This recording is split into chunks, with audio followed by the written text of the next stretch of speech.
say I'm not terrified, because as usual. But we'll try to go through this. So hi, welcome everyone to the talk about these were the droids you were looking for, I hope. So we'll talk about the journey to not so far away into the heart of a Poliwoda robot.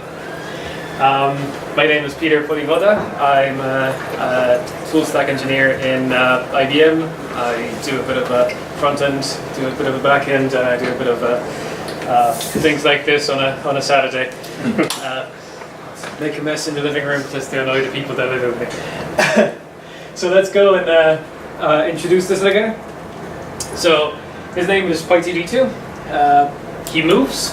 He's powered by WebSockets, also a little bit of Firebase.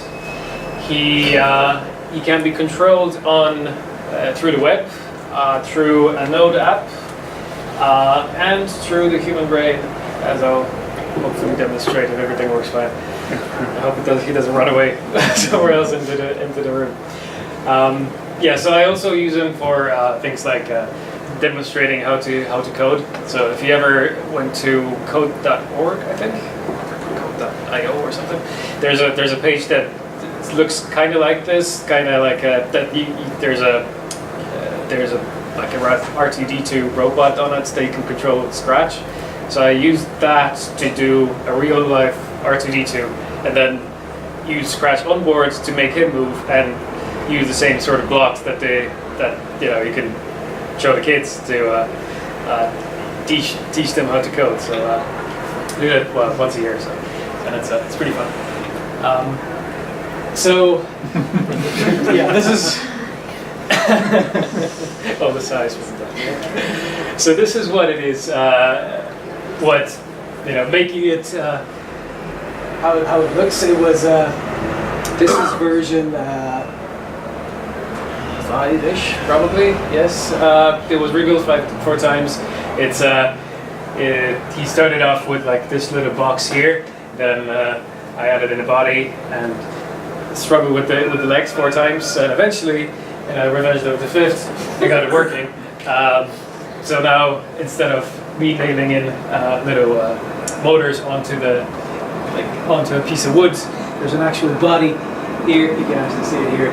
There's he's got a piece of wood in there. So hopefully he's stable enough and he's properly walking. So okay, so here's the thing. Does anyone of you here know what Firebase is? I think you do. Yeah. Right? Okay. There's a few nods. Yeah. Okay. So it's a database. It's out there somewhere, and it's really easy to use, right? Like it's now it's a little bit complicated because Google wants to make it complicated. But the whole point of it is you've got a line in your JavaScript that says listen to an event, and if an event comes in like a snapshot, do something with that snapshot. It's brilliant for chats, for applications that are working in real time. And it's also good for this. And I use this mainly because it was the easiest thing to do. Believe it or not, connecting a robot to the internet so it can be controlled somewhere from like Australia or somewhere. But this is it. So there was like this Firebase server in the middle. Then the robot listens to snapshots that come from Firebase, and then you can control it with a phone, with a laptop, with a web UI, and actually setting up these controllers were like super easy as well. So like you got like a little button, and this is a Ghost website, so it's all written in Markdown. So I just dropped in a few lines of HTML, and like there's an actual remote control that you can use for a robot, which is really handy in terms of Firebase. So I ended up removing that for this talk, mainly because he doesn't have internet on board, and bringing him to like places, and he likes to travel, doesn't really work. So I ended up using WebSockets. So Socket.io is the target, or that's the current implementation of it. So he is his own access point. You connect to him using the laptop, and then there is no internet involved, right? So this is why not Firebase, right? Because it's a lot easier, right? You only have these two pieces, and there's no internet involved. So what it currently looks like, yeah. So a little animation that I forgot about. This is the internet, and now we do not have internet because we don't need it. No Wi-Fi necessary. Right. So currently it looks like this. There's a laptop and a robot. Eventually what I want to do is have a Peter and a robot without the laptop involved in the whole process. It's a work in progress. For now, the way it's controlled is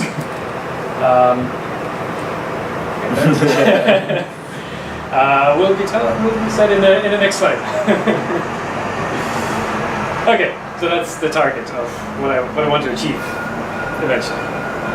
A little harder to do, but okay. So let's talk about the headsets that I do not have on my head. This guy here.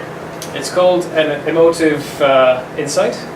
It's a mobile EEG device. So if you ever had your brain scanned for whatever reason, like people with MS usually have that too. Like there's this, I wouldn't say that, they call it training, but like a medical checkup in a sense, that they plug in one of these, a medical grade one of these, and there's a bunch of electrodes on the brain, and then the person looks at a white screen and then at a black screen. A white screen and a black screen, and whenever that changes, they can read it in the brain that this is what it should be, this is the other thing. So it reacts to what's on the screen. So you could do that with this guy as well, and it's not thousands of millions of euros. It's a little less than that. So it's really useful, and you can use it for games, I think. So it's really nice. So yeah, so it's got 5 channels. There's a different version of it. This is the consumer-based one, the Emotive Insight. There's also an Emotive Epoch, which is more for medical research, and that one is a few more channels. I can't remember how long that. I think it's 12. So it's a bit more precise. So it reads more regions on the brain. This one only connects to 5 spots on the head, and it's pretty good. If you have a very quiet room, you could train a couple of bits on it. So it's got facial movement tracking. So out of the box, it reads your facial movements, right? So you can calibrate it a little bit, but it's set up so that if you just put him on, it knows that if you're blinking, if you're smiling, frowning, and it detects the face out of the box. It's got an accelerometer, so if you move your head, it moves. It's consumer targeting. It's Bluetooth connected. It's wireless. I've got this little USB dongle here that comes with it as well, but you can use Bluetooth, and it works pretty good on the phone. But the coolest thing that I will show you now is the mental commands. So, because it's an EEG device, you can read the electric current in the brain. So it's kind of like a microphone that's stuck on your head, right? In a sense, a very elaborate microphone. But this is a box, and there's a couple of microphones, and they read the electric current that goes through your head. And using some AI scripts, or using some AI, basically, you can train the models so that if you think about a thought, it will listen for that thought again, just by you doing it the same thing over and over in your head. It sounds really good in practice, in theory. In practice, it's a little, it's not that easy, because the brain is a very complicated machine. It's like I trained this. Yeah, I was training the model here for like maybe like 8 minutes, right? And it's good for one mental command. The device is capable of using 24 commands, and that's some serious Jedi stuff going. If you can replicate 24 different thoughts in your mind exactly the way you train them. So after about say 3 or 4, like they start going on top of each other. So you have to spend a lot of hours just replicating it and focusing on it really, like properly. Because like it's funny how you can try to replicate something once, right? There's actually this little cube on the screen that I'll show you in a bit that moves, and it helps you picture what you're trying to achieve. So the cube is moving forwards. It's so you push. It's moving back, so you can pull it. You can rotate it. You can do all sorts of stuff with a physical cube, and then whenever you think about that cube again, it does the thing. Which is what's pretty strange in a sense is if you walk out the door, go back, go for a walk, have a coffee, go to the toilet, come back. 1 minute, you sit down, your thoughts are completely somewhere else. Like the brain is just thinking about everything else but the thing you were just focusing on. So yeah, training it is a pretty hard, and you end up looking at this. Like a fun fact, I've done it in the evening once, and then my brain wanted to short circuit, so I couldn't sleep because my brain was in my sleep was still pushing. Yeah, not recommended to do it before you go to bed. Okay, current implementation. So here's your epoch, not epoch. Here's your Insight, your Emotive headset. Connects by Bluetooth to the device, to the laptop.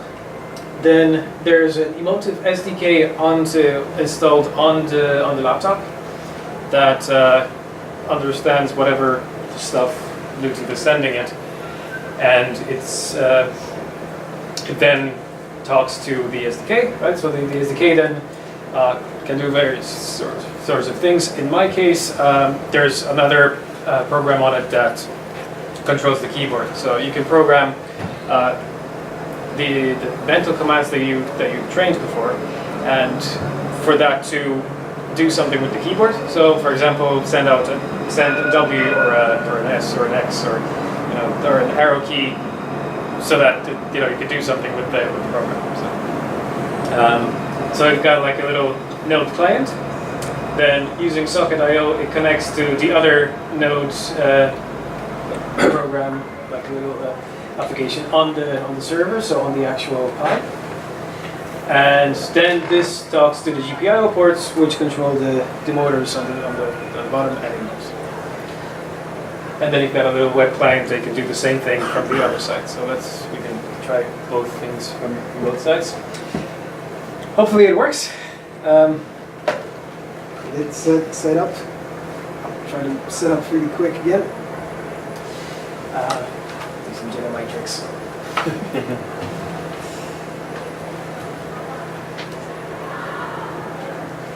Yep.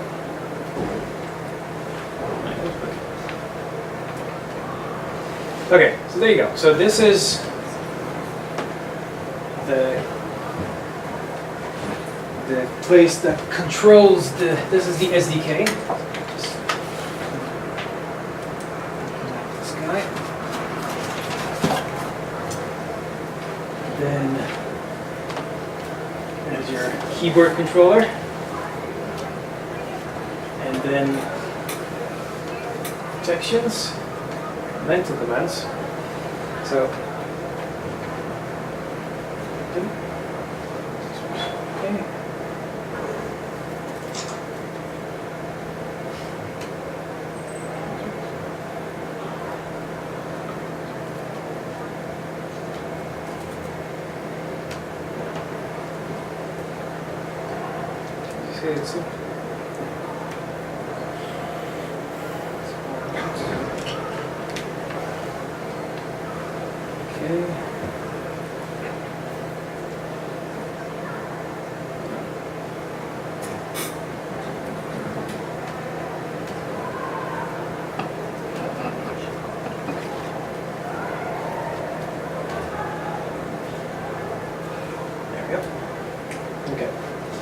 there's a few electrodes in here.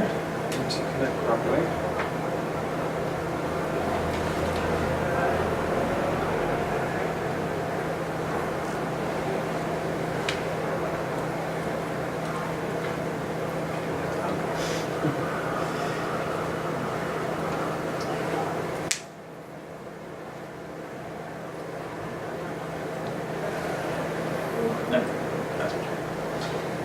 So that's it, right? So you've got the SDK. If you look into the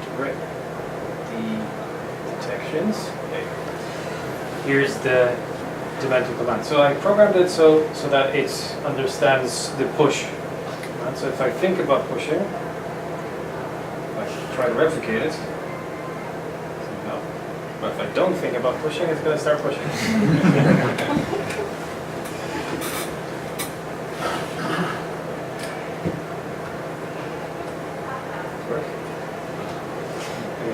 Okay, oh, there you go.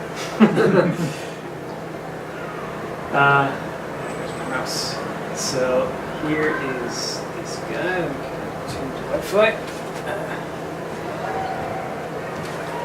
He's gonna write it at you this time. Numbers are on.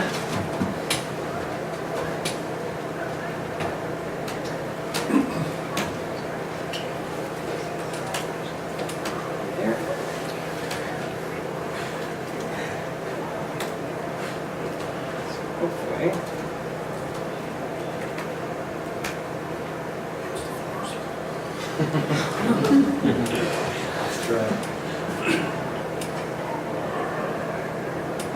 Okay.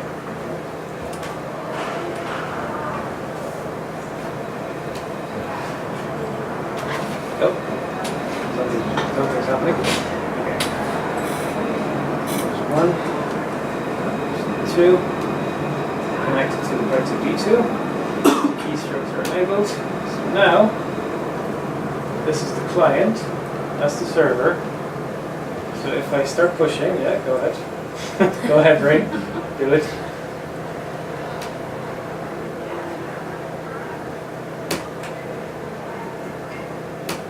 Don't you love it when everything works?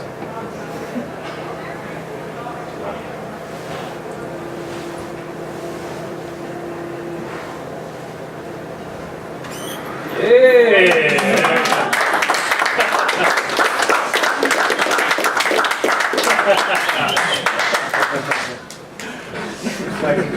Really? Keyboard? No. Okay, yeah, so. Try again? We won't try again. Okay. It does also work with the keyboard, so I can actually press things on over here. And if I press the arrow key, there we go. And it's my stuff. Okay. So, want to see a bit of code? Yeah. Nice. Okay. So there's also this. So here.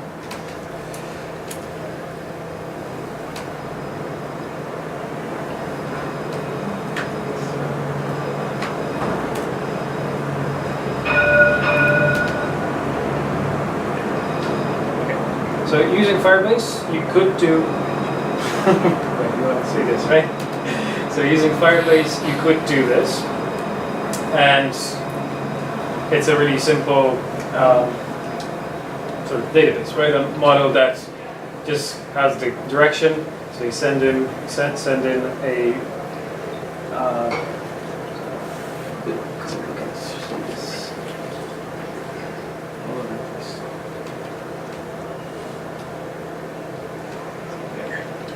So first off, what it used to be, and what it is now. So, here you go. So there's a. Can you see it from the top, from the back? Okay, it's really simple. So I've got a Firebase controller. I've got the admin, Firebase admin, which connects to Firebase, and initializes the app, sets up a DB, and then references the move object. And then when it sends, when it detects key press, it will send in a reference to the move to Firebase. But what I should show you is actually what it is now. This would be much better if it's this guy. So okay. So this is the same as that. That's what's working on the robot at the moment. So it's sort of like Firebase. So the server is the WebSocket's IP address. So since the robot is it is the access point, so you connect to it. It's got a static IP, so it always connects to the same server. Then there's the controls. So I don't want to send everything to the keyboard controls. I send in the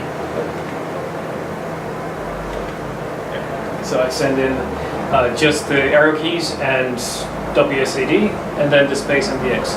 The reason there's an X in it here is you can't send a space in the keyboard, so I send in an X. It's the same thing. So it initializes the code. It says it's connected to the PyTD2 robot, and then whenever you want to set the direction of it, you send him a message, and the message is the keyboards, just the keyboards. So down here is the floor. So you've got your process readout. So it listens to the keyboard, and on the key press, it sets the moving direction to, if it's Control-C, if I stop it, then everything stops. Then process exits and nothing fries. If it's one of the keys inside of the controls here, it will set the moving direction, and that's it really. So it's a simple code on the client side. Then the robot has the same really simple thing as well. So there's the other side of it. So I wanted to have Express so I can have browser, which is there. So this should also move.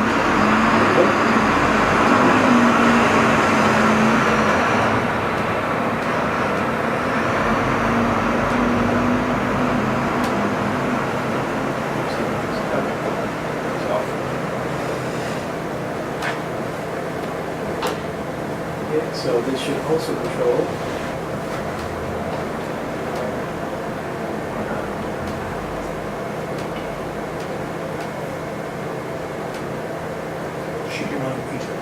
and it's stuck.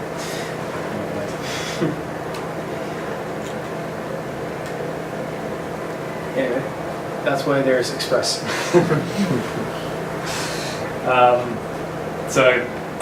So there's an actual HTTP client and a website that you can put in an index page that then sends the same sockets requests to the server. So on the server, it listens to port 8080.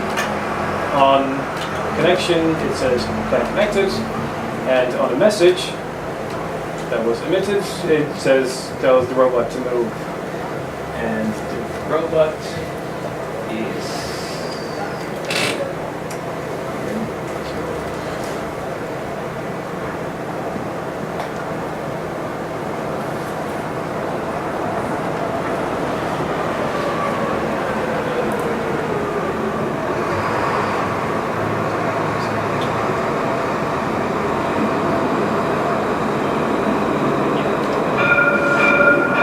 the robot just uses the on-off GPIO module on the Raspberry Pi, so it sends a motor, sets the GPIO to all the ports. So like the little pins on it, there's a a monitor controller that connects to the GPIO ports, and then we set up the ports according to where you plug them in. You set them to out. I put them in a nice array so that if you close the project, it releases all the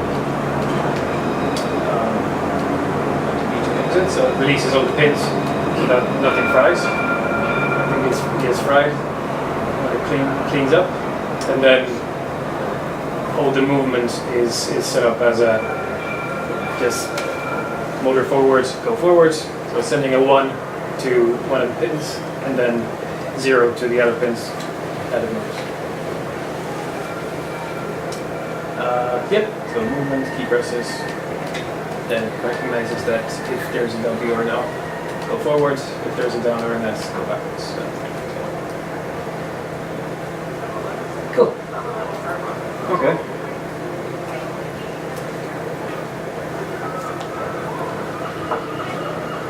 So that's it then. So thanks a lot for having me.